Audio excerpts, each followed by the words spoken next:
పేతురు వ్రాసిన మొదటి పత్రిక 2వ అధ్యాయము. ప్రభువు దయాళుడని మీరు రుచిచూచియున్న ఎడల సమస్తమైన దుష్టత్వమును, సమస్తమైన కపటమును, వేషధారణను, అసూయను, సమస్త దూషణ మాటలను మాని క్రొత్తగా జన్మించిన శిశువులను పోలిన వారై నిర్మలమైన వాక్యమును పాల వలన రక్షణ విషయములో ఎదుగు నిమిత్తము ఆ పాలను అపేక్షించుడి. మనుషుల చేత విసర్జింపబడినను దేవుని దృష్టికి ఏర్పరచబడినదియు అమూల్యమును సజీవమునైన రాయియగు ప్రభువునొద్దకు వచ్చిన వారై యేసుక్రీస్తు ద్వారా దేవునికి అనుకూలములగు ఆత్మ సంబంధమైన బలుల నర్పించుటకు పరిశుద్ధ యాజకులుగా ఉండునట్లు మీరును సజీవమైన రాళ్ల వలె నుండి ఆత్మ సంబంధమైన మందిరముగా కట్టబడుచున్నారు. ఏలయనగా ఇదిగో నేను ముఖ్యమును ఏర్పరచబడినదియు అమూల్యమునగు మూలరాతిని సియోనులో స్థాపించుచున్నాను. ఆయన యందు విశ్వాసముంచువాడు ఏమాత్రమును సిగ్గుపడడు అను మాట లేఖనమందు వ్రాయబడి ఉన్నది. విశ్వసించుచున్న మీకు ఆయన అమూల్యమైనవాడు.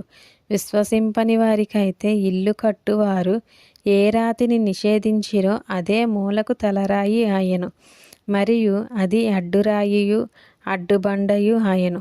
కట్టువారు వాక్యమునకు అవిధేయులై తొట్రిల్లుచున్నారు, దానికే వారు నియమింపబడిరి.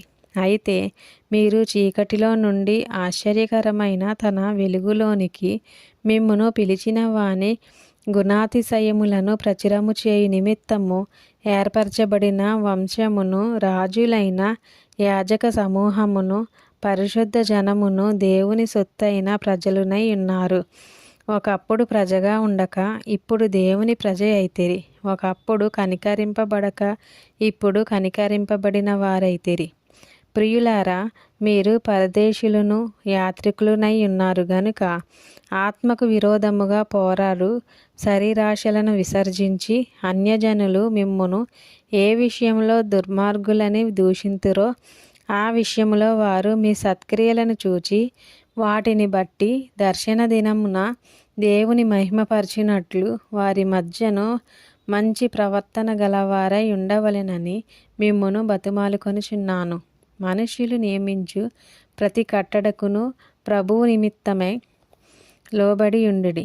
రాజు అందరికిని అధిపతి అనియు నాయకులు దుర్మార్గులకు ప్రతిదండన చేయుటకును సన్మార్గులకు మెప్పు కలుగుటకును రాజు వలన పంపబడిన వారనియు వారికి లోబడి ఉండుడి.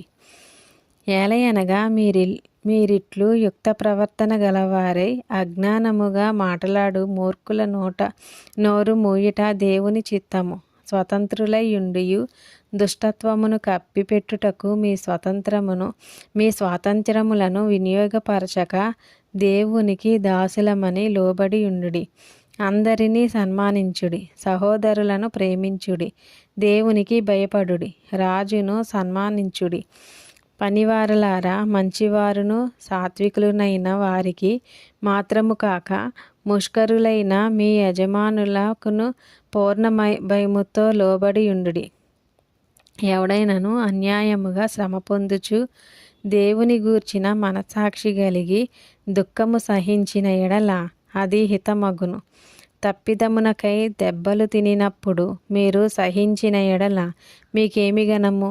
మేలు చేసి బాధపడినప్పుడు మీరు సహించిన ఎడల అది దేవునికి హితమగును. ఇందుకు మీరు పిలువబడితిరి.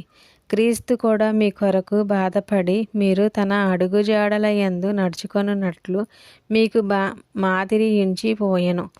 ఆయన పాపము చేయలేదు, ఆయన నోటను ఏ కపటమును కనబడలేదు. ఆయన దూషింపబడియు బదులు దూషింపలేదు. ఆయన శ్రమ పెట్టబడియు బెదిరింపక న్యాయముగా తీర్పు తీర్చు దేవునికి తన్ను తాను అప్పగించుకొనెను. మనము పాపముల విషయమై చనిపోయి నీతి విషయమై జీవించున్నట్లు ఆయన తానే తన శరీరమందు మన పాపములను మ్రాను మీద మోసుకొనెను. ఆయన పొందిన గాయముల చేత మీరు స్వస్థత నొందితిరి. మీరు గొర్రెల వలె దారి తప్పిపోతిరి, కానీ ఇప్పుడు మీ ఆత్మల కాపరియు అధ్యక్షుడినైన ఆయన వైపునకు మళ్ళీ ఉన్నారు. దేవుడు ఈ పరిశుద్ధ వాక్యమును దీవించి ఆశీర్వదించునుగాక. ఆమెన్. ప్రైజ్ లార్డ్ అందరికీ. ఈరోజు వాక్యం విన్నారు కదా, అలాగే ఇంకొంతమంది కూడా వినిపించండి. మన యూట్యూబ్ ఛానల్ని లైక్ చేయండి, షేర్ చేయండి, సబ్స్క్రైబ్ చేయండి. Thank you.